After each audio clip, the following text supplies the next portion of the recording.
This is the culture.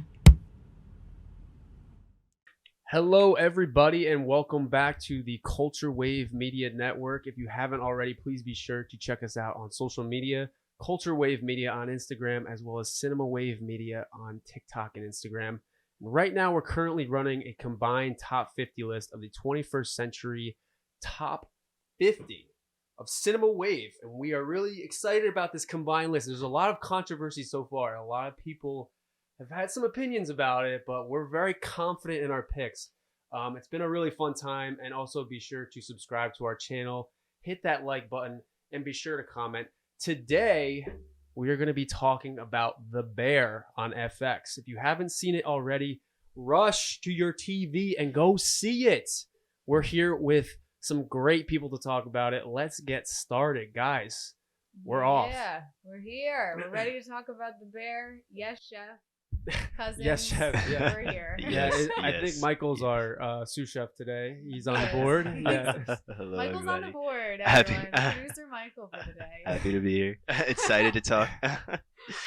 So the Bear has been a critical success. It's been very up and coming on people's watch lists. It's got a lot of status. That's everyone's been talking about it. It's got created a lot of buzz.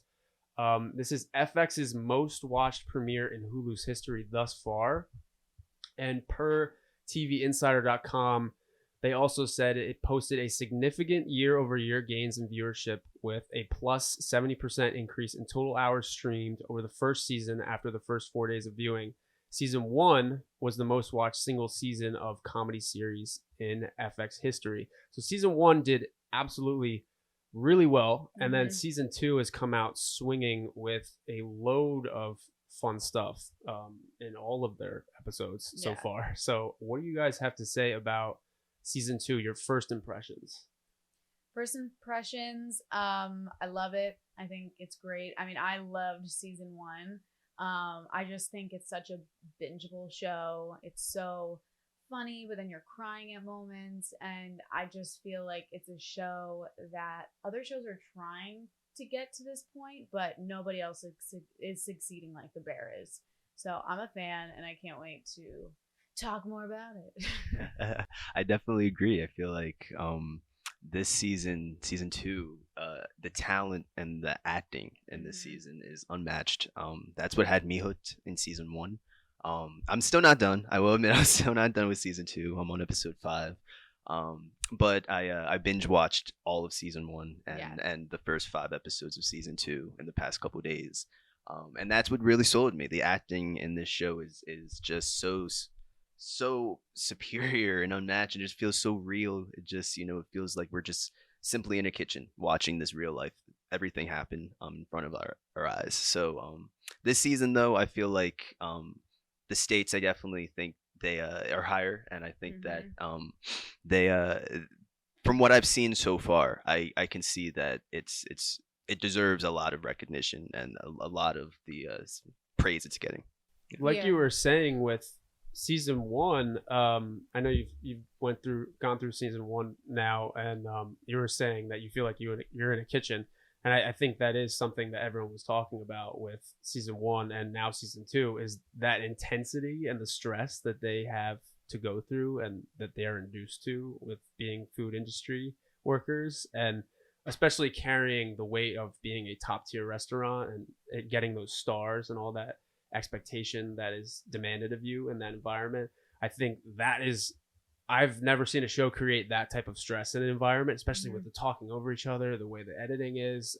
They're always getting into hundreds of insert shots and creating this stress, like the stuff is burning on the oven, or they're getting yelled at by another person. The tickets are coming out. They literally had a couple inserts of the tickets coming out of swear words in the finale. I thought that was awesome. So you get these little moments of stress, and you understand how the character's psyche is coming out. I think that's why I loved season 1 so much. I have either of you ever worked in a restaurant before? I have, but I can't really say at this level at all. No, obviously Dunkin' not to this Donuts. level, but I worked in a restaurant. I worked in a few different restaurants, and there were moments in season 1 where I felt that panic feeling.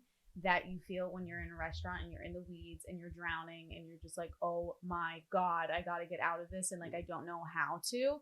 And I feel like so many people that have been in that situation were just like, this show is showing that stress of like, at any moment, if one person burns a dish and like pushes everything back by 30 minutes, it could ruin the night for everybody. And there is just such heightened chaos all the time, even though it's not the end of the world stuff that they're dealing with. Like, of course, like it's okay if somebody gets their dish later, 5 minutes later than they should. But when you're in those moments, you're like, in real life, when you're in those moments, you're like, no, this will make or break my tip. This will make or break like the rest of the night for me, will put me in a bad mood, will the person that I'm already fighting with will be even more mad at me. And then it can just start catapulting to all of this mess that can contribute, which I love about this show. Yeah, it goes completely off the rails with everything. Like they had that one slip up with the tickets or something. Yes, and I think it was season season one. one. Yes, when they were the starting episode. to do like takeout. Yes, and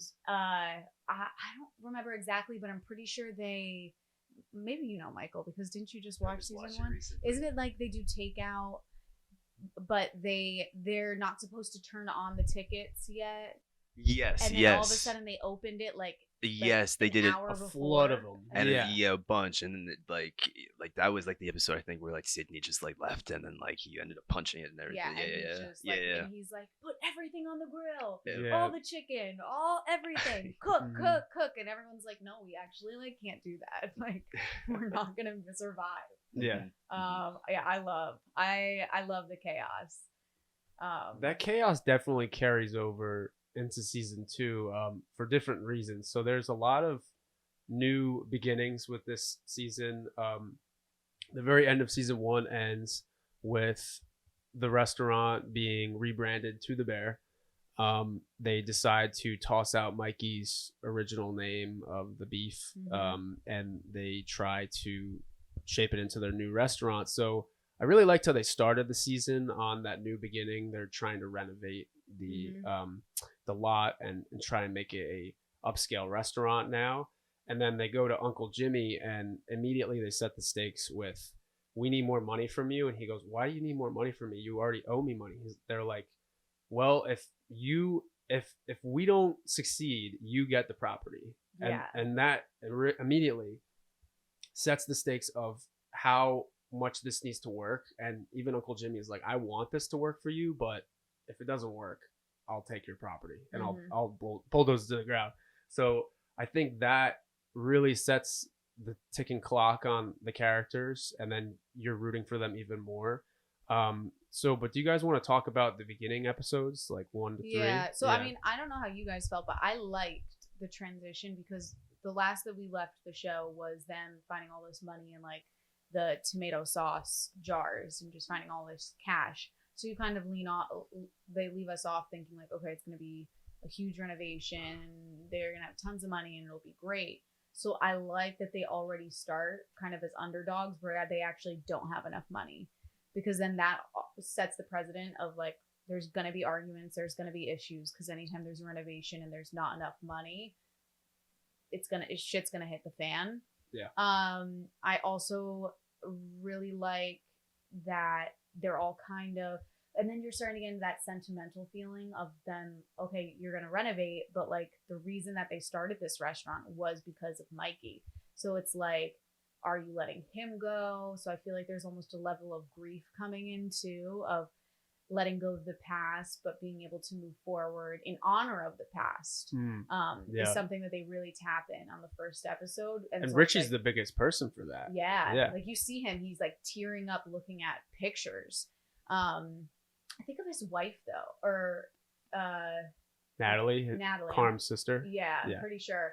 Not his wife. Yeah, Natalie, and he's just tearing up wearing the Birth of Chicagoland shirt, and just being very sentimental and he doesn't want change. Yeah, no, he doesn't. Exactly. He holds on to the Fenway poster. He's like, this is Mikey's. This is like, I don't want this, and he's having the hard time adjusting to that new, very uptight food level industry side of it, and he's always used to that laid back deli style, you know, Yeah. we're going to do this as a family and put that first over, you know, by the book food industry. So he feels like he's being exiled a little bit and cast out because of this big change. And Carmi is definitely coming in to change it up, and he mixes it up, but is he mixing it up for the better? I think that really shows in the rest of the show.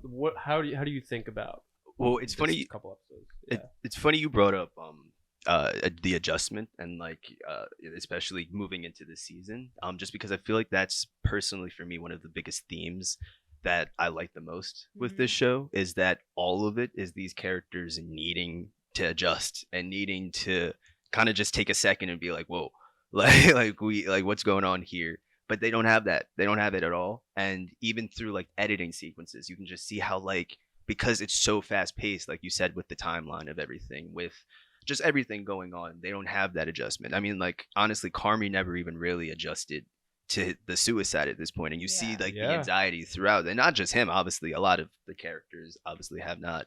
But that's right there alone is such like a huge thing that I feel like is an ongoing sort of trouble, I guess, or problem with these characters, and so I feel like for now it to be in the states that they're at, and for all these changes to be made, I feel like it's just kind of adding to that adjustment plate, which they're not really, handling and tapping into, or really just, allowing themselves to be able to figure things out. And I don't know, I personally, I like that. It makes me feel more for these characters. And I think that with the timeline kind of going, getting where we're at now. Again, I remember I didn't finish, so I don't know if like we reached the end of this timeline or not. Michael's not. He's trudging through season 2, but he's also just binged season 1, so he's probably more accurate than Zach. Yes, probably. Yeah. So fair warning, everyone.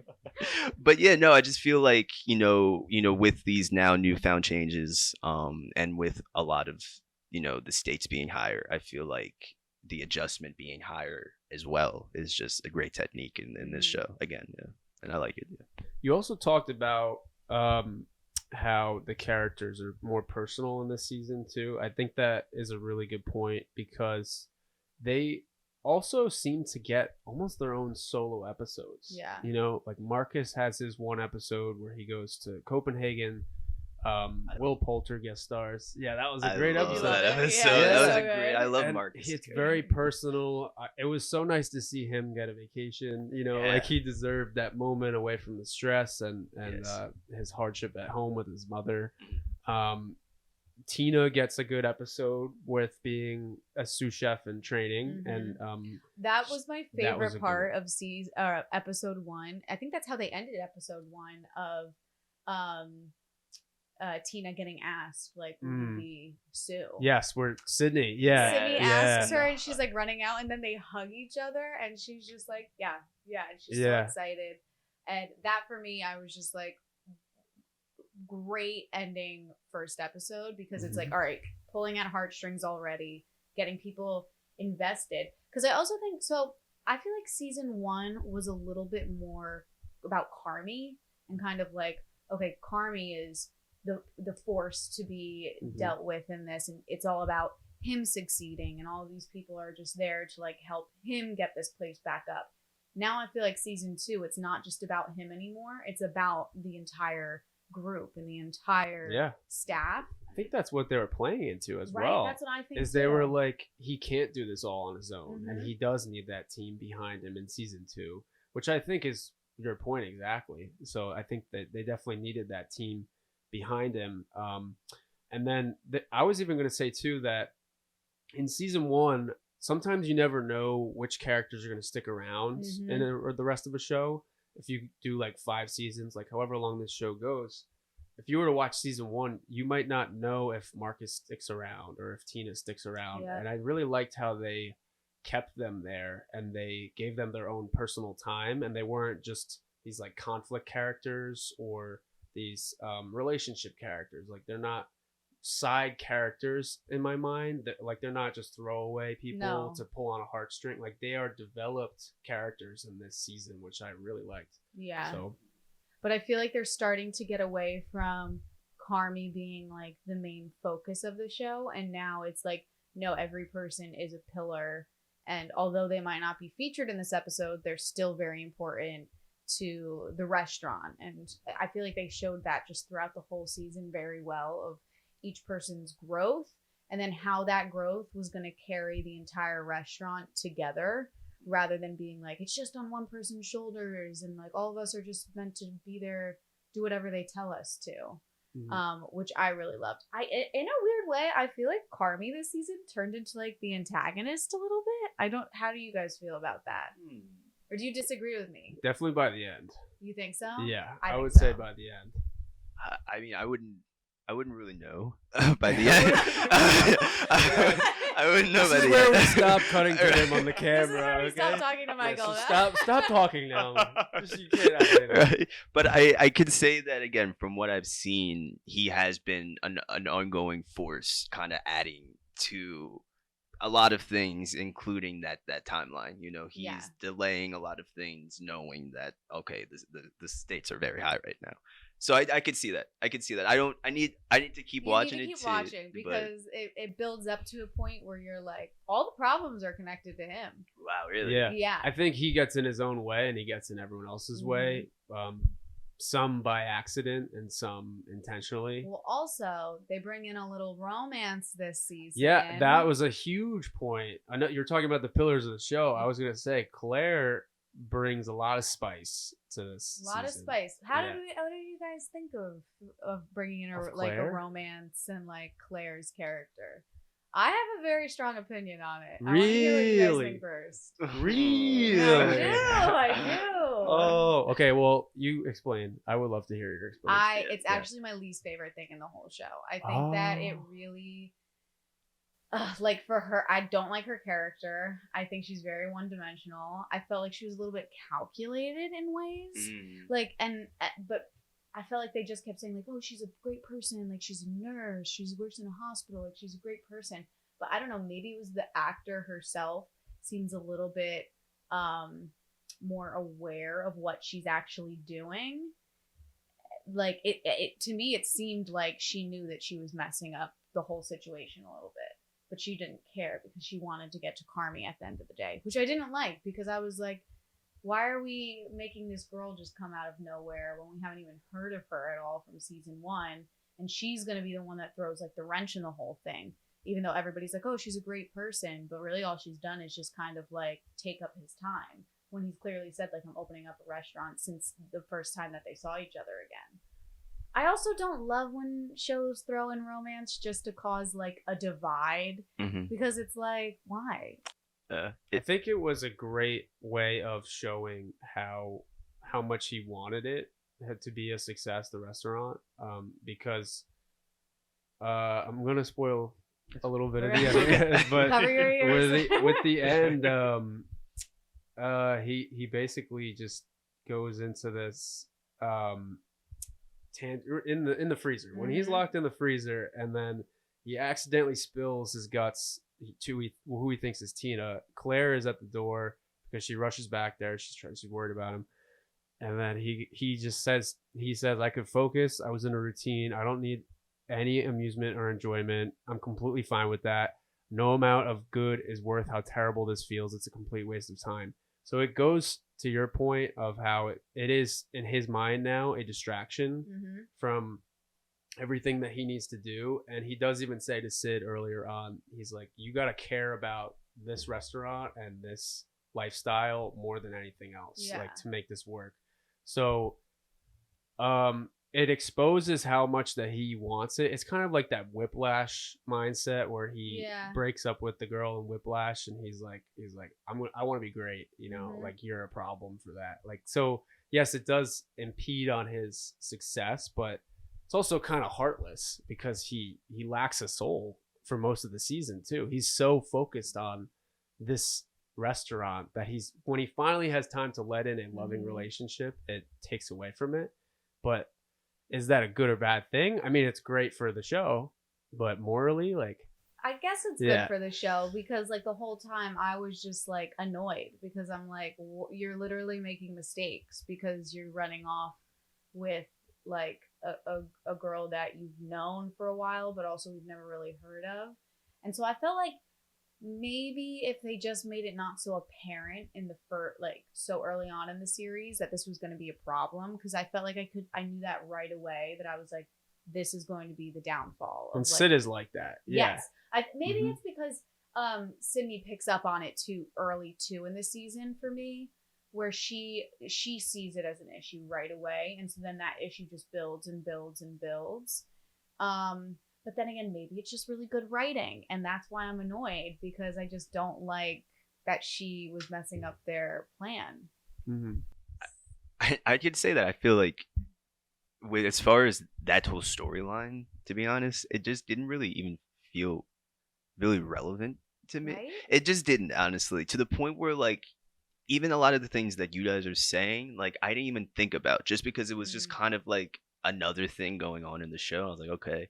And so like now that you guys bring like these notes up on that, like I definitely agree. It's just kind of out of nowhere. It It's just is meant to be problematic. It's I don't know, just again I don't know what she does at the end of everything, but I could say that from what I've seen, it just feels very forced. It feels like they're trying to Throw romance in. The thing that I do though appreciate that I will say is it adds a little bit more to Carmi's character True, development. I do agree with that. Which I feel like no matter what is still always going to be an important thing because you know like he's like at this point the protagonist, if you want to say that. They're all protagonists in this season, but I feel like as far as also building Carmi's storyline in this season, as far as him being a bit destruction to it all, I feel like that kind of added and benefited a little bit. So I do see a little bit of clarity in it now, and like I can see how it worked, but at the same time it didn't work at the same just as much. I don't know. Yeah. I think it's also a combination of Carmi. Yeah, he's distracted by getting involved with Claire, but he's also seeking that loving relationship that he seems to have never had, at least with some of how they paint this backstory, especially with his family. Yeah. I mean, they get into the family toxic environment in episode 6. Episode 6. Michael. This is an absolute roller Buckle up for coaster. episode Yeah. 6. So it's crazy. Incredible. Well, okay, before we get into episode 6, do we have anything else to say on like kind of the earlier episodes? Copenhagen. I think that's before episode 6, right? Copenhagen is episode 4. That is, yeah. So actually, 6. let's talk about episode 3 when Sydney is going and tasting all of the food all throughout Chicago. I loved it. Yes. Although it was kind of like this girl would literally have a heart attack if she ate all of this food. Literally, straight heart attack. Yeah. But I loved it because I felt like it was kind of like a tipping of the hat to Chicago also, of like, look at all this amazing food that's cultural. here. Yeah. I think, I could be wrong, but I'm pretty sure some of like the people that she actually went to like visit their restaurants are actual chef owners in Chicago, or like or like actual people that own restaurants there. I'm pretty sure. Could be wrong, but pretty sure. I'll fact check you on that later. Please fact check me. But I also feel like that kind of dips into a little bit on like the editing. What are your thoughts? I know you both have mentioned the editing for this show. No, the editing talk is about it to me, people. I think the editing is what glues the show together for sure because of the intensity. There's several moments where in the finale, I noticed they literally the servers exiting the kitchen. There's like a vacuum sound effect. It's like you're getting sucked out of that intensity, going right into the front seating room. You're trying to put on a face, and then you go right back into it when there's sound designed through that way. I thought that was I feel like the sound effect. Was more intense awesome. This season too, right? Mm-hmm. And also tons of B-roll of Chicago, hundreds of inserts. I think I was mentioning is just like I don't even know how somebody can conjure up in their brain. I'm gonna get inserts of scribbled out pieces of food and orders, and then like all of this stuff on the tray, fire, like all this over here, over there, the fridge, this over here. Like I don't know how they thought of that, but it works so well, and the way that they pieced it together is awesome. What do you think about the editing? The editing is one of my favorite things about the show for sure. Every transition I think is just cool. It's like it's visually cool. it really is. It's just visually stunning. But another technique that's really stood out to me with the editing is that every shot, not every shot, but almost every shot, whether it's just an over the shoulder of like somebody or like a two shot of somebody, there's always a slow zoom in that they put Yeah. in. Yeah, and that I feel like adds to that sort of like stakes are high, the Intensity. the intensity exactly. Because it's like space around them is getting smaller, so they feel everything's closing in on them. Exactly, yeah. Mhm. And so I feel like that is just a really simple editing technique that they Yeah. did, and adds a whole other layer to the show. It's also such fast editing, which then I think makes the episodes go so much faster. And then all of a sudden you're like, I just watched 7 episodes. Well, Yeah. I might as well watch the last I know so much 3. has happened in my head. It's crazy. Oh, also to go off of your fact check, I have Please, yes. I found an article on the cinemaholic.com. This is 8 restaurants that are actually featured in The Bear in Chicago. If you guys are interested, there is one place called Casama. There's another called The Publican and Publican Quality Meats, Margie's Candies, The Violet Hour, Big Star, Dove's Luncheonette, Pizza Lobo, and Avec. So it looks like these take place all throughout Chicago, a lot of downtown spots. I'll have to read the article later, but if any of you guys are looking for spots in Chicago inspired by The Bear, we are not officially sponsoring them, but we are going to promote them anyway. So if you want to sponsor us, though. yes, if you would like to sponsor us. So should we go into episode 6, the behemoth that is episode 6? I think maybe we should, if we have nothing else to talk on, unless you have anything to say on episode 4 or 5, Copenhagen, or the party where Claire and Carmi I would just like have to a add. romantic moment. Oh, well, yes, okay, I do love that moment. Yes, I did, No, Liz. Zach, I did. No. Yes, I did. No. Because I thought it was great that I love the one line where she was like, have you been to a party? He was like, I don't, or do you want to go to this party? He's like, I don't think I've been to a party at all. And I thought that also, I know you didn't probably like that, but I don't know. That Yeah. scene felt cringy to me. really? Yeah. I just don't know What? if I just really didn't like her character. I thought she was like very fake. I just thought it was nice to see him get out of his shell because he is very reclusive. I guess. I don't know. I feel like in real life, if somebody was like, I've never been to a party, most Well, people would be like, Yeah. you're Like, lying, are you okay? or are you okay? Yeah. Like, Yeah. You wouldn't just be like, oh. Yeah. And like that's the tone that she took, and I was just like, like, come on, There like, was call a- him out. Yeah. There was a couple of moments where he was saying stuff opposite to like what would be interesting to pursue somebody Yes. with, and she was still like, oh no, come on, it'll be fun. I'm like, I don't know. Okay, I just feel like yeah. they take such a realistic tone in this show where they aren't doing like movie typical lines. They are making it very real and honest, and they're not trying to shock or like give the audience what they want. They're trying to be real. And I felt like the kiss that they had with like the fireworks, and I was just I like, love that. I love that. I was like, what are we doing right now? That's, Well, it's fun to have. have you different probably haven't opinions, even though. gotten to it yet, have you? like kiss fireworks. Well, you're gonna have to choose a side. At some Yeah, you point. are. So, You are. Oh man. I Oh. think that was it. We can do a poll. We're gonna Like have a Claire- separate episode of Liz talking Do about people Claire. ship Claire and Carmi? I Yeah, want to know. It's definitely not I for don't Liz. ship. I don't No, ship it's definitely them. not for her. Mm-mm, No. Not for me. I don't as of now. As of now, and so I'll let you guys know, Let me know what the when verdict you get is to that point. in Is 5 it cringe? episodes. You're Yes. voting for me You know what now. it is? Yeah. Are you just kind of like cringing, or are you like aw in the moment? And I was not awing. I was awing. I was aw. Yeah. No. You're telling me how to feel this. Thank you. I get it. It was just, I don't know. It was just, there were times where I was like, I think it was just, it just didn't really stand out to me. I So get the it was relevancy like, of it. yeah. Yeah, which was probably playing to the distraction of Mhm. like Sydney was also like, this isn't what you need to be worried about right now. Yeah. Kind of like the audience shouldn't be worried about it right now. Mhm. But okay, episode All right, 6. We'll do it. Before you Episode keep 6, roasting everyone. Claire. I'm done talking about their Yeah. relationship for now.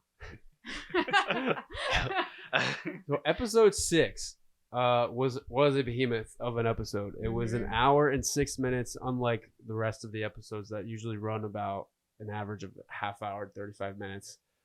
This was a flashback episode referring to this Christmas Eve dinner that the majority of the family attended, and it is absolute bedlam in the Barazzato household. Lots of guest stars in it. Name the guest star list. Okay, yeah. So just some of the guest stars. Michael, I'm spoiling again. Jamie Lee Curtis, Bob Odenkirk, John Bernthal returns as Mikey, John Mulaney. Did I say that right?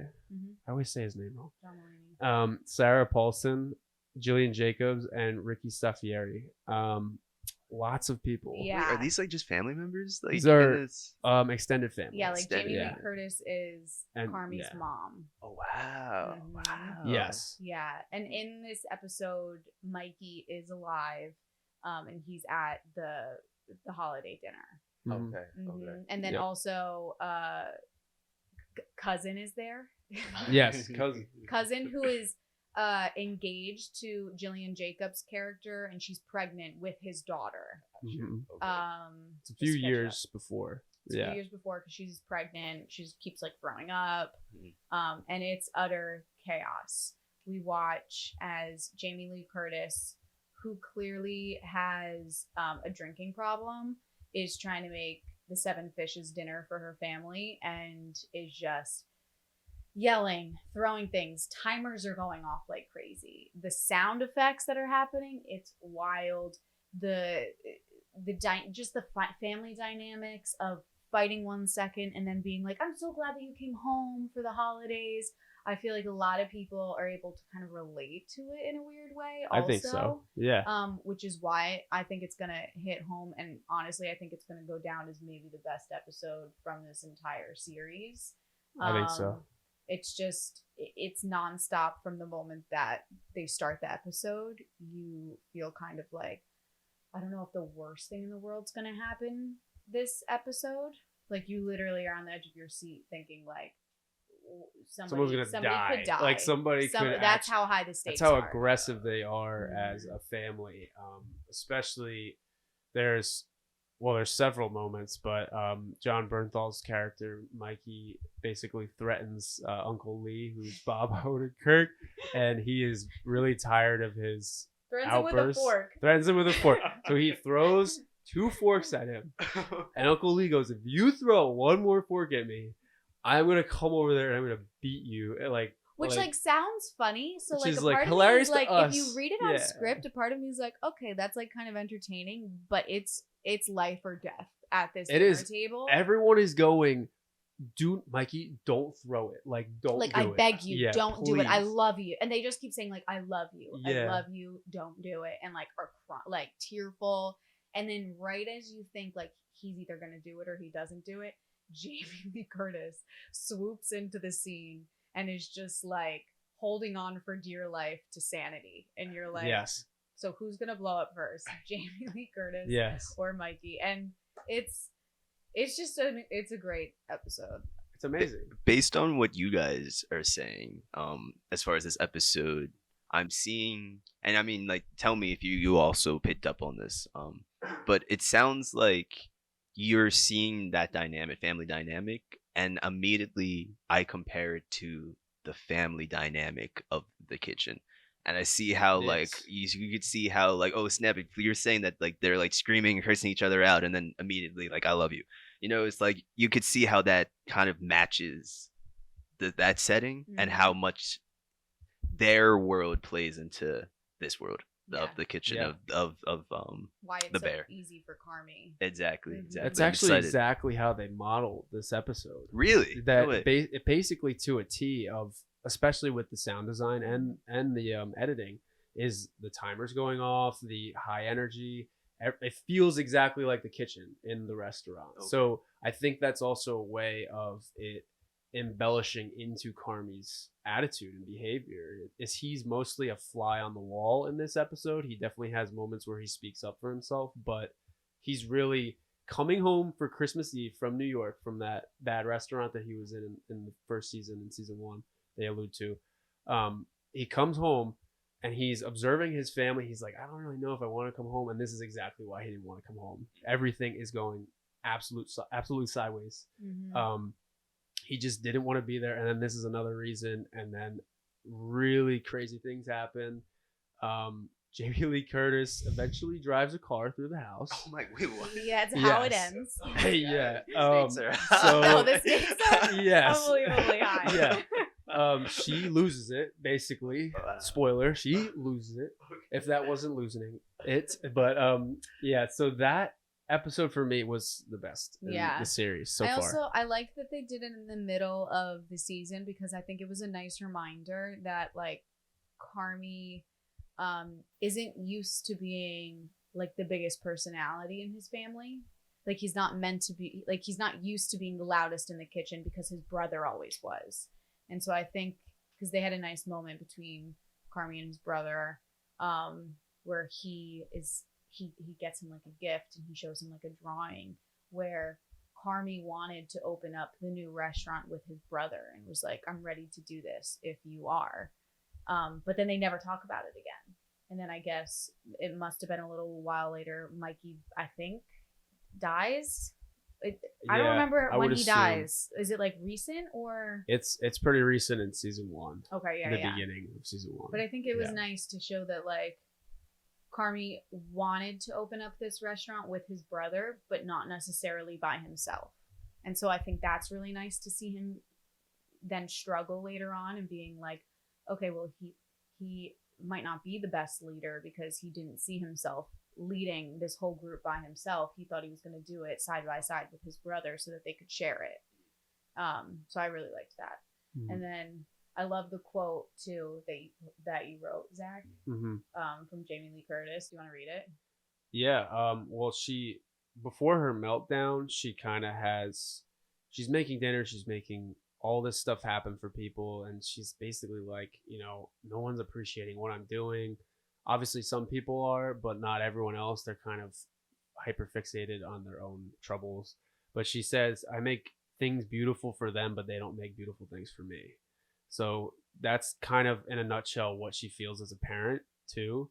And her dynamic in the family, she feels like a ghost to everyone around her. But there she is again on Christmas Eve making a very important dinner. But yeah, she doesn't feel appreciated at all. But yet she's also not appreciating her family too. Like she's not just a victim of this. Like she is, I mean, she's deeply affected Natalie and Carmi with their relationship, and they have not been nurtured like a mother should have nurtured them either. So I mean, yeah, it's very far from it. But yeah, she has a couple of really great lines, and she stole every scene that she was in my mind. And it's hard to say, but yeah, I feel like this episode they're trying to get every like Emmy nomination for special guest on an episode and just be like, all right, give it to Jamie Lee Curtis, give it to Sarah Paulson, give it to Jillian Jacobs, just so that it could be the whole episode as like all the nominations, because they're totally gonna get at least Jamie Lee Curtis will. I thought her performance was incredible. Yeah, I agree. But so what I like about that line that she said too of I make things beautiful for them, it kind of is a really good jumping off point for then the next episode, which focuses on Richie, because then he is learning how to do service for people and how to like, okay, you make things beautiful for the customers and you don't get anything really in return, just the satisfaction that you made somebody's day or you made somebody's life in this moment. And so I feel like that is then like the catalyst for the rest of the season of like, look, we are in the service industry. If you don't love this, get out. Like, if you don't care about the customers and you don't want to make their day, then this isn't for you. Which is my second favorite episode of, I think, this whole show was episode 7, where they focus in on Cousin Richie. I agree. I think that was my second favorite too.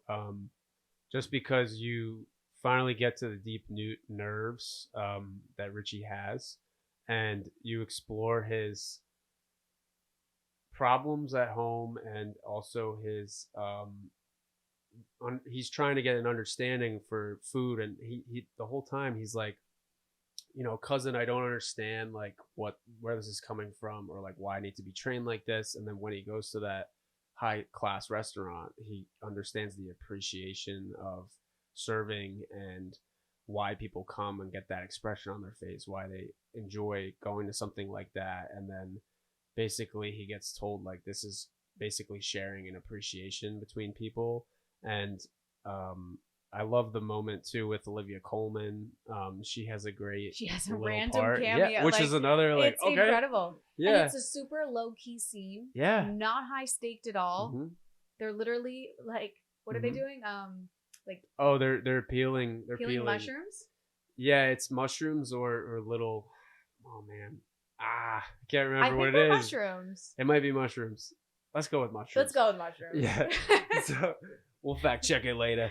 But yeah, they're having a great moment together. It's just very like calm, and he's finally arrived at that point where he can understand what this is about and how to be a better server. And then actually I loved it even more too because he's finally calm. Like every episode he's so off the walls, neurotic, yelling at people, always out of place, and he finally settles into place with this episode, and he finally has a meaning. He had the best arc for me this whole season. You'll also see, because I don't remember, but I think it's in the earlier episodes, definitely before episode 6, where he says he's trying to talk to Carmi, and he's trying to be like, I don't know my purpose and like what I'm doing here, and like what you want me to be doing, and like what my role is. And Carmi's just like, I don't have time to be talking about this with you. And it's like, so then he kind of goes off on his own and is like, well, then I want to figure out my purpose. And he doesn't do it really that well in the first couple episodes, because he's just like frantically trying to control everybody. And it's like, sometimes your purpose isn't meant to control everything. It's only meant to control the things that you can control. And so, like, just so you know, so in the episode 7, they start him off at this fancy restaurant polishing forks. Yeah. Literally just, they're like, this is all you're going to do. And so he's like, I know how to polish forks, and he's doing. It's like a Mr. Miyagi technique. Literally, he's doing like a really like he's like, whatever, and they're like, that's not polished. Like, you need to do it again. And he's like, I don't want to do this. Like, I know how to do all this stuff.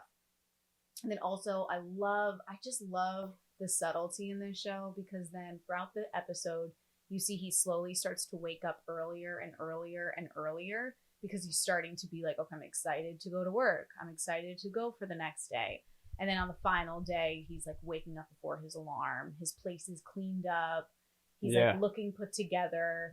And he ends up, this I think is going to come into future seasons actually. He ends up saying to the people when he leaves the restaurant, he says, if you have any openings, I would love to hear about it. Did you not catch that? No, I did, but now that you bring it up, I think it's going to come. I think it's going to come into future seasons. It was a very subtle moment, but he said to the guy that was training him, he was like, if you ever have anything, he's like, no, our staff like stays, but we'd love to have you come visit again. That's good you brought that up, because I think it's gonna. I didn't think about it after episode 10, but yeah, I think it will have a callback at some point. I do too. I love it. Also, the Taylor Swift moment. Oh my gosh. Driving in the car. That's how everyone drives like Taylor Swift. Michael, you are going to die. Just pin this in your head and be like, Taylor Swift moment. And when it happens, you'll know. Okay, all right. I'm not even going to spoil it for you because I want you to experience it. The Taylor Swift moment is incredible. Yes. Loved every second of it. Huge fan. That's one of my favorite takeaways of the episode, actually. Yeah. Everyone will listen to Taylor Swift like that. Which I do actually want to say one thing. So the other thing that I really love about this show is they make you feel like something chaotic and like horrible is going to happen at any second, but then they don't do it because they're like, okay, we're still in a like everyday world where like people don't just die tragically. But I feel like sometimes they cut it to make you think like, oh my god, something horrible is about to happen, but they just scare you enough, but then they reel it in where they're like, no, nobody's gonna die tragically, like we're not gonna do that to you guys, we're just building tension. And I love that.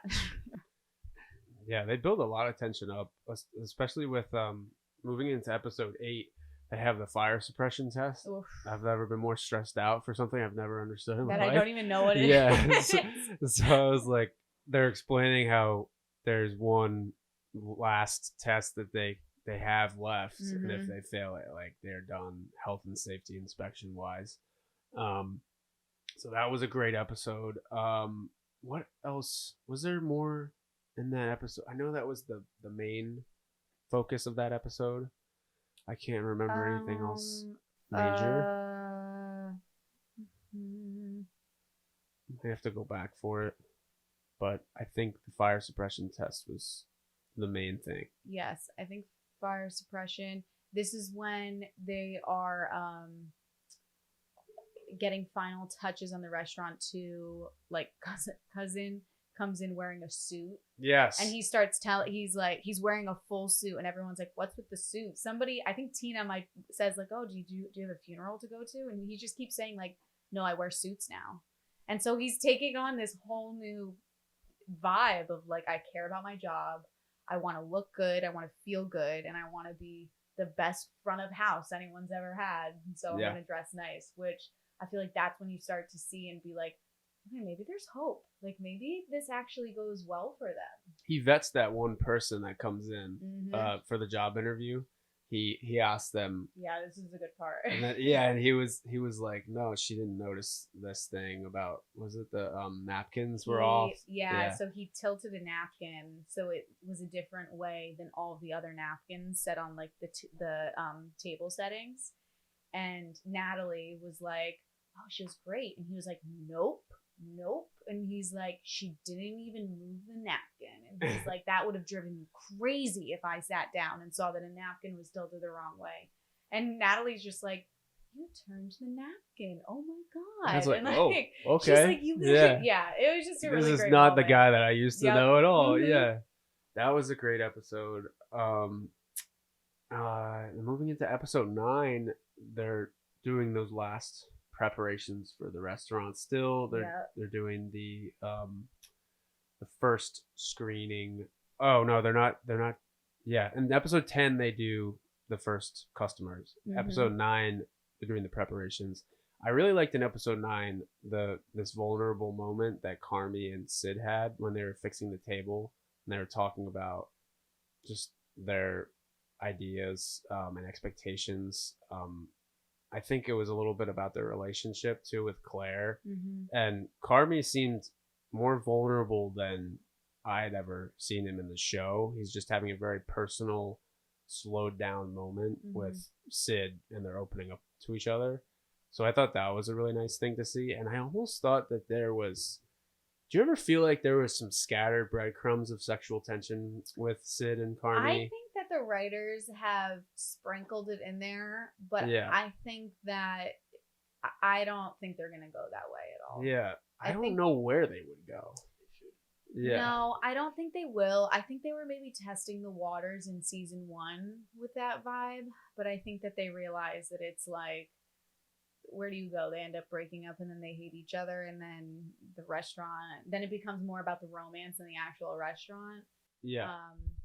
No, I think that they just have really good chemistry. Yeah. The actors. I also am a big supporter of Sydney and Marcus.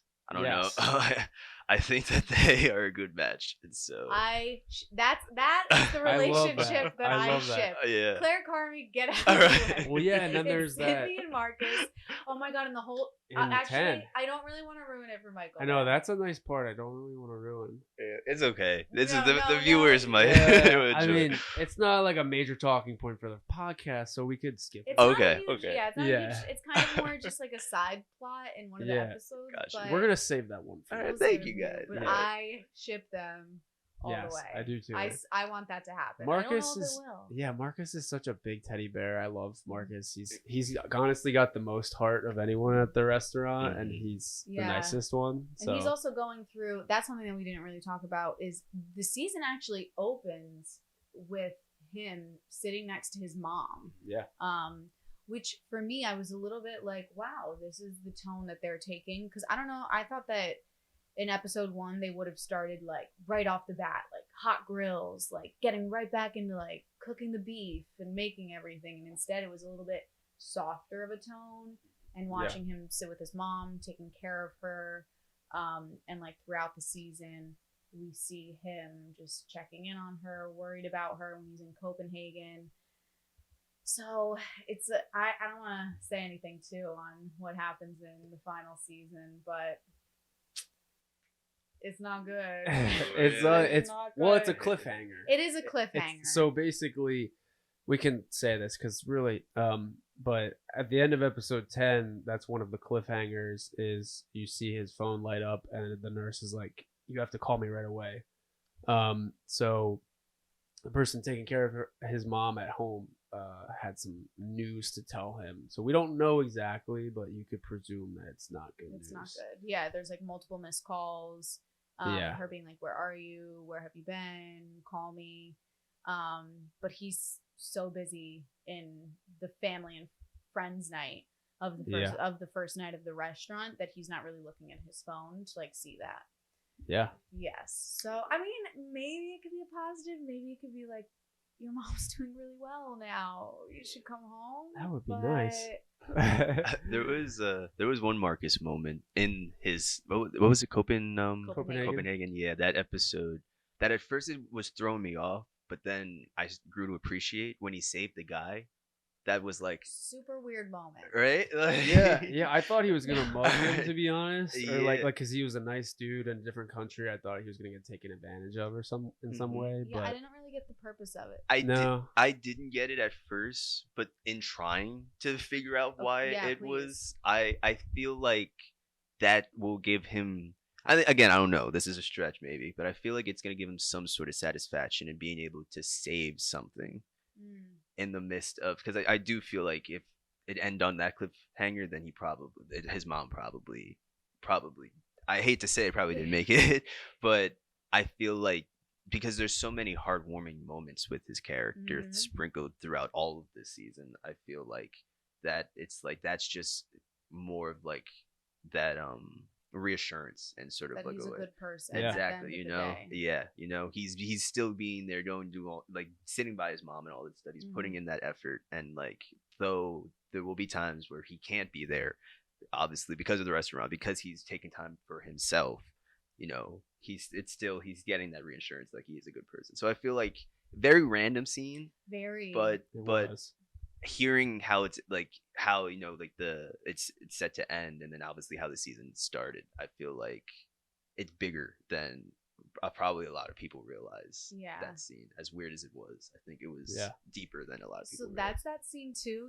How I was talking before about how I feel like they try to make you like think, oh my god, something horrible is about to happen, and then all of a sudden they like take it back and they're like, no, just kidding. Like no, like I literally was like, oh my god, he's gonna get like jumped right now or like stabbed.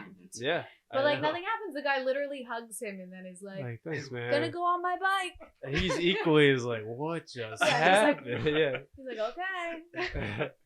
That was wild. So weird. So weird, but like heartwarming. Heartwarming is for sure. Yeah. You know what other part I think happened in episode 9, which I really liked? Sydney made the omelet for Natalie. Yeah. Because Natalie's pregnant. You know that, right? Yeah. So Natalie's pregnant throughout the whole season. And she's just constantly getting sick, trying to pretend she's not pregnant, trying to pretend it's not bothering her.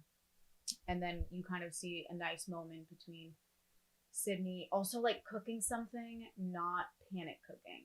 Yeah, because she's like, oh yeah, I would love to make you something like that, and she's easy going and enjoying it, because I feel like throughout the season you see Sydney scrambling to make incredible dishes, which it's like, I feel like anybody can relate to that. Anytime you try to do something incredible, it never comes out incredible because you're so focused on making it something good. But for her, she could just be like, I'm just going to make an omelet. I just need to feed her. It doesn't have to be the best omelet she's ever had. And then you see Natalie be like, oh my God, this is incredible. Like, thank you so much. Which again loops into the whole theme of this series, this season, I think, is just like helping people without needing to get something in return. Yeah, I think so. I would totally agree with that. I really like that moment too because it was a very good break in between all the stress and everything like that, and I thought that Natalie of all people too deserved a little bit of a break because she's pregnant and she's trying to run the restaurant with paperwork and everything aside. But moving into episode 10, Last episode, the finale, I thought it was very cool how they saved the debut of the restaurant for the last episode, because a lot happens in this, and there's honestly a lot of cliffhangers and open questions by the end of this. Yep. And what is the fate of the restaurant? Are people going to leave? Are relationships completely out the window, or are they reparable? So there's basically the food and friends nights. It goes pretty smooth in the beginning, and then it starts to unravel. Carmi locks himself in the freezer, and the handle breaks, and then Sid is left to run the ship, run Expo, and she's not doing well. And then Richie has to step in. He starts calling out the orders. He saves the day. He does. He honestly is. He comes out of nowhere and is just like, I can do this, and I'm gonna do this. She's like, we need to do this in 5 minutes or else we're sunk. And he's like, okay, I got you. It's an incredible 5 minutes of television, just watching him take control, because you're also, he honestly had like the lowest start of where you're like, man, this guy, what is his purpose in this? Like, is he even going to be helpful with this restaurant, or should he just leave? And then all of a sudden he's the one that steps up and is able to save the night. Which it's like, And he was so argumentative with Sydney in season 1. Like, he completely did not think she fit with the restaurant at all. She stabbed him with a knife. Yeah, right? Yeah. He like goes like, maybe I deserved it or something like that. Maybe I deserve that. So that starts to happen, and then there's the toilet's blowing up. Oh my God. Natalie's trying to pump it out. She's like screaming in the bathroom. And then there's the couple scenes. I'm kind of having a blank. So there, keep all going. Throughout this episode, what you find out in the first like 2 minutes of the episode is that Natalie invited their mom to family and friends night. And so the whole episode, while chaos is happening, you are kind of like, oh my God, Jamie Lee Curtis is going to come in here and just like blow things up even worse. Like, what's happening? And so is Natalie. Throughout the whole episode, Natalie keeps coming back to the table that her husband's sitting at, and is like, and she even says, she's like, what are the odds? And he's like, odds of what? And she's like, of her showing up. And so like Natalie really wants her to show up. I think everybody else kind of is like, oh God, I hope she doesn't, which ends up leading to a very interesting moment. I love that scene. I loved it too. Yeah, it was very heartbreaking, but so she does show up outside the restaurant.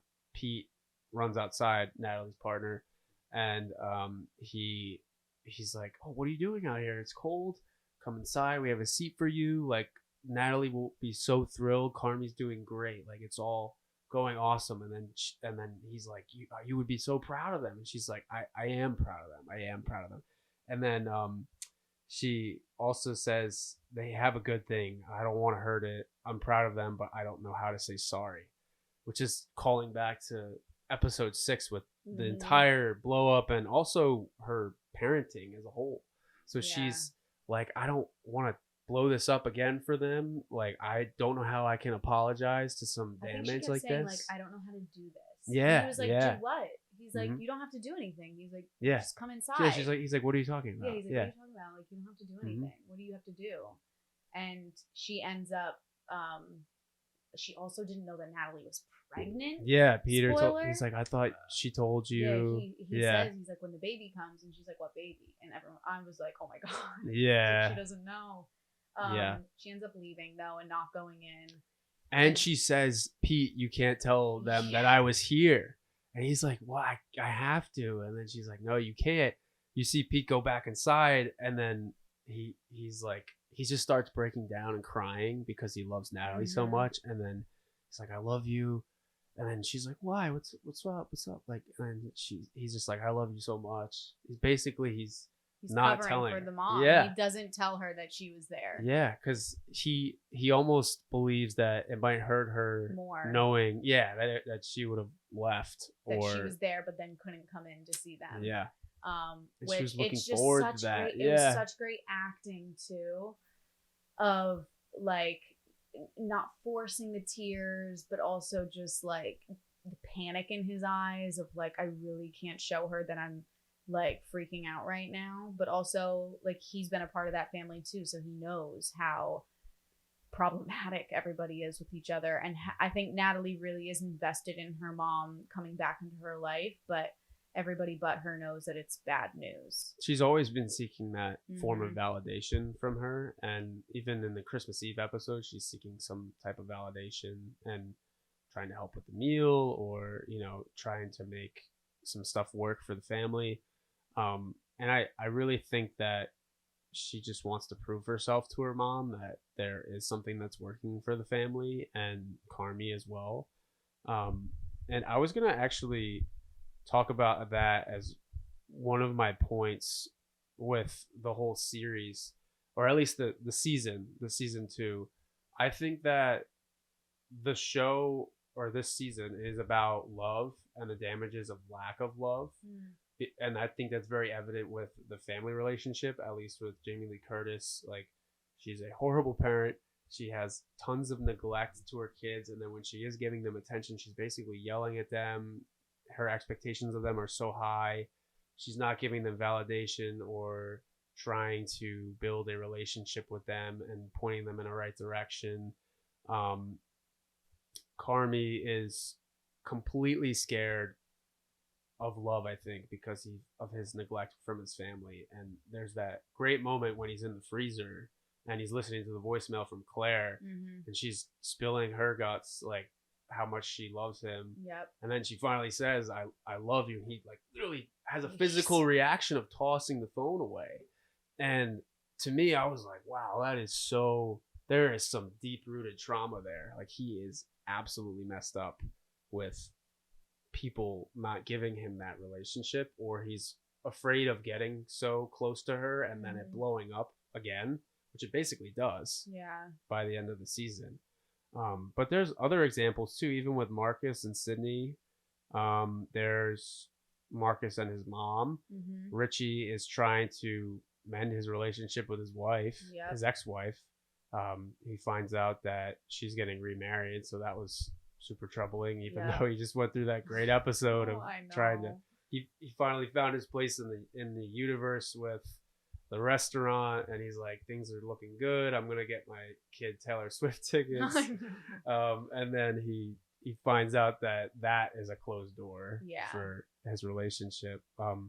But yeah, I just think that love is a center of this season. Even the love of food and the appreciation of that reaction of that one episode is bringing culture and bringing other stuff to people. And then I'm gonna segue into culture wave. Obviously we're bringing culture. No, I'm not. I'm not. I was gonna say like, bringing culture to other people. I was like, where are we going with this? No. So but I just think that there's lots of relationships and dynamics of love and neglect in this season. So, I agree. I also think it shows different types of love, because sometimes it can be like harsh love and like telling somebody something that you care about, something that they don't necessarily want to hear, which I think happens in like the last 5 minutes with Carmi when he's stuck in the walk-in and Richie, because they end up talking, like not even talking, like yelling at each other through the door. And Richie kind of calls him out, I think, and is like, why can't you let something good happen to you for once? Yeah. Like, you are the one ruining this. Nobody else is. And that's not coming from a place of hate or anger, I think. I think it's coming from a place where he truly cares for Carmi and is like, in a way, he is his older brother now and is like, don't ruin your life because, not the way that he has, but like, don't ruin your life because there is good coming for you, but you're the one that's saying no to it. Yeah, and then Carmi tries to dig at him, I and he's know. like, "Oh yeah, what are you talking about with your kid and your relationship?" He's like, "What? Yeah. Talking about my kid?" Like that was so out of line. It got Yeah. personal. The ending was not a happy, like in a bow ending. No, which is kind of cool. They did in season 1, because season 1 was kind of like, oh yay, they have all this money now, and like it's gonna be great. And this season, like team, let's get it done. And now I feel like everybody is scattered. Yes. Yeah. Like we see the ending part for even Sydney is her throwing up. Oh my gosh. In the back of the restaurant, just by the dumpster, and her dad is walking over to her and is like, "Are you okay?" And she's like, "Yeah, I'm good." Mm-hmm. And he's like, "This is it." So he's telling her, he's like, "This restaurant, like the menu, incredible. Like this is it." But then she just keeps vomiting. Yeah. I think from like the stress of it and like the high anxiety that she's probably had, which I think is also an interesting take, is that sometimes outside perspectives can tell you like, oh, this thing is great, like it's everything that it's meant to be, but when you're in it, you see all the bad and kind of all the things that aren't great, and so you're like, no, I don't actually know if this is something good because I'm struggling so much and it's so hard to make this, and I think that's where she's at right now, where she doesn't know actually if this is a thing that will make it or if it's just a pipe dream. Yeah, that was very relevant in episode 3 when she's doing the taste testing. It goes to all those articles she's looking up. She's seeing all these closings. She's looking at the hardships of the food industry and how stressful and demanding it is. So yeah, she's been working to that point, and then her dad is kind of giving that encouragement that this is the thing and you're doing great at it, but it is going to take over her life. Physically does when she's vomiting. Yeah. And then there's like you were saying, the bow at the end is not fully pulled. I feel like Sydney does have that bit of hope. I feel like she might be the most hopeful. And then Carmi is completely down on his luck. He's like, I don't know where to go with this. My relationship just probably went out the window. I wasn't even present. I don't even know how they did yet with the restaurant. And then Richie is very on the fence, I think. Right? That's why I think the part, I think it's going to come into play that he's open to other opportunities. Because they even foreshadow that in episode 6 when he's talking to the uncle and he's like, "Do you have another job for me? Like, I don't know if I want to work at the sub shop my whole life." Oh, so I forgot about that one. So I think it shows that like he really is, although he's a loyal friend, he might not be a loyal employee. Yeah, that's fair. And they have been through the ringers. They have been. I wouldn't be really surprised. And then there was that other the open ended with Marcus with his mom. And then I just thought about this now, but the parallel from the last shot we see of Marcus this season is him looking at the every second counts. And then it goes to his mom on the cell phone cliffhanger. So it's a double meaning with, you know, the restaurant and his relationships with his mom. Like every second does count. And I think he might even resent himself a little bit for not being there. If she does pass away in the next season, he's probably going to be like, I should have been there. And then maybe he might even have a falling out with the restaurant or take time off or something. I don't know. Which I just really appreciate it, because again, for people that have worked in the restaurant life, like I've seen managers that I've worked for where there is that level of guilt of like, because you work such ridiculous hours, of you're not there for your family. And I just really like that they're not over emphasizing that. They're more subtly bringing that into the storyline so that it's not like, this is a bad place to work. It's like, no, this is a great place to work if you're passionate about it. But if you're not, your life it's going to be devoted to the restaurant. it's gonna start to split Mhm. for sure.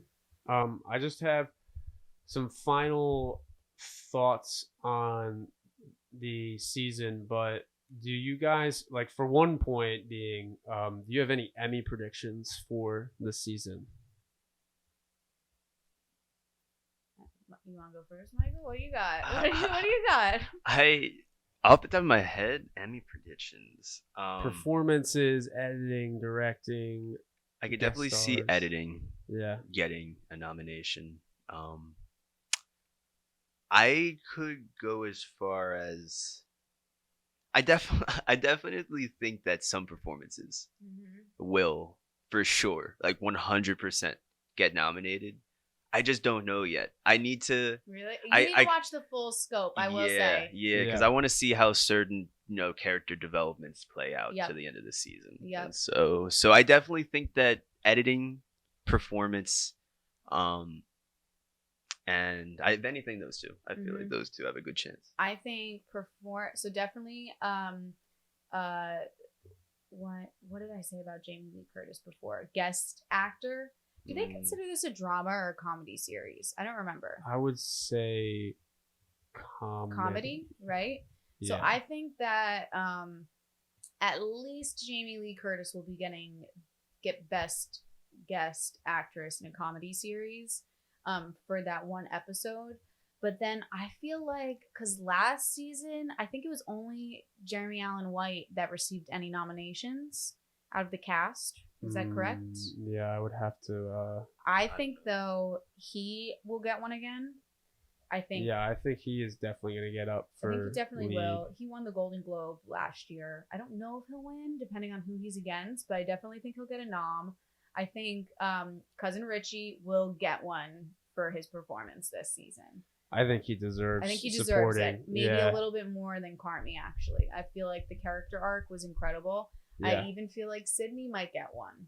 I think so too. I do think I too. could see Sydney. I think Sydney. I think she's gonna get one, and then maybe as supporting actress, Tina.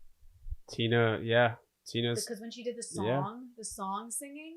Do you remember Yeah, I that? do When she remember did that. That was karaoke? great. That was great. awesome. I feel like it's about. I don't know which episode it's in. You might not have seen it yet, but she sings a song at karaoke.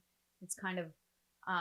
She's making friends with other trainees. Like her being like, I might be a little bit on the like older like crowd, Side, but like I'm still gonna go and try new things, and I'm gonna go to school to learn how to be a Sue, and I'm gonna do the damn thing, and I think that she did really great. She gets noticed, and that was a good moment for her too as a character. I would say, definitely writing. Probably. I think it was one of the better written shows in my recent mind, for sure. Better than The Idol. Just a little bit. Just a little. Like, but The Idol is cinema, right? No, like it's I not. don't even want to talk about The Idol. Why did I bring it up? We condemn The Idol. I don't care. And if you don't like it, you can go to a different podcast.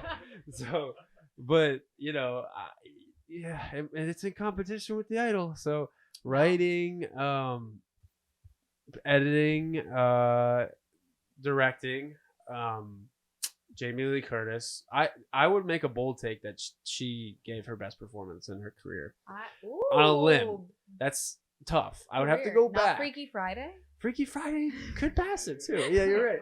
She had to play two characters at once. Right? That's what I need. So yeah, I was like split with James McAvoy, but yeah. So there's that. I think Jamie Lee. I would have to go back over her body of work, but this was just so complex, and I felt like she was traumatized along with the people that she traumatized, and that rippled onto everyone, and that feeling of the stress in the environment. I would never want to go home to that woman ever as my mom. Winning an Oscar for her was great. I think now she's just like, I don't care. I don't have to be good. I want an Oscar. I'm gonna do what I want to do. She went big for that, and I commend her because it was great. Jeremy Allen White nominated, might not win because of Succession this year. Yeah, but then I would like to see Sid get nominated too, and Richie, and maybe like use of music. I don't know if thought there's- sound was really great this season. Yeah, soundtrack is awesome in this show. I love like any kind of rock stuff that they put in and integrate. But yeah, I thought that was cool. Do you guys have any other final thoughts on The Bear season 2? I do have one thought. What do you guys Yes. think of?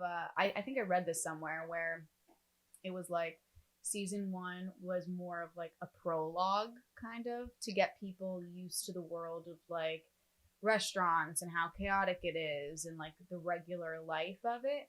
But now season 2, it's like, okay, this is the bear. It's no longer the original restaurant. This is where the story takes off, and everything before this was just to give you a little bit more backstory. Yeah, I agree. Right? I agree as well. I feel like it was needed to a degree. 100%. It was needed, yeah. Just because I think this is one of the first I've seen something at this capacity as far as just like culinary. You Mhm. know, you didn't everything behind the scenes as far as it. I'm pretty sure most people try to keep that behind closed doors. Yeah, So I feel like definitely needed in the sense of it being a prologue to Mhm. an introduction to it all. Yeah. Yeah. I also think what's so great about this, I don't know if you guys have seen a lot of like the culinary films that have come out, but I feel like they always try to make the chefs like these god complexes. And, like the menu. The menu. Yeah. And what was the one movie with oh god, Like Burnt? burnt Yeah. with Bradley Cooper. Yeah, with Bradley Cooper, where they make them just kind of like a little psychopathic. Yeah, very self-centered, Yeah. and I run the kitchen, and you're gonna go. Yeah, Like, and like screw yourself. unless you are that mentality of like losing your mind, you're not going to be successful. Yeah, But I feel like this is being like, and just from showing like the other successful chefs in Bear, like the Olivia Colman character was like, no, I didn't start getting success until I hit rock bottom. Yeah. And I actually just wanted to do small, like I didn't need the chaos in my life. So I Mhm. feel like they're showing the culinary world through a really nice lens of like, you don't have to be losing your mind and be mean all the time in order to have incredible food and incredible reviews come in, which I Yeah. like. I do like that too. I feel like Chef with Jean Favreau is also another Yep. good one. It's a little bit more personal. But Like there's moments of I think he gets a little explosive at points, but Mhm. not to the point where it's Gordon Ramsay level. So Don't get me wrong, I love Hell's Kitchen. yeah, exactly. Is that it for you I think guys? that might be it for me. That's gonna do it for us at Cinema Wave. This is the podcast on the Bear. If you guys haven't already, be sure to like and subscribe to our page.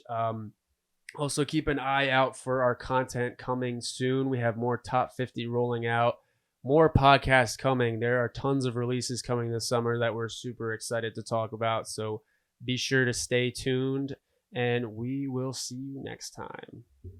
Yes, chef. Yes, chef.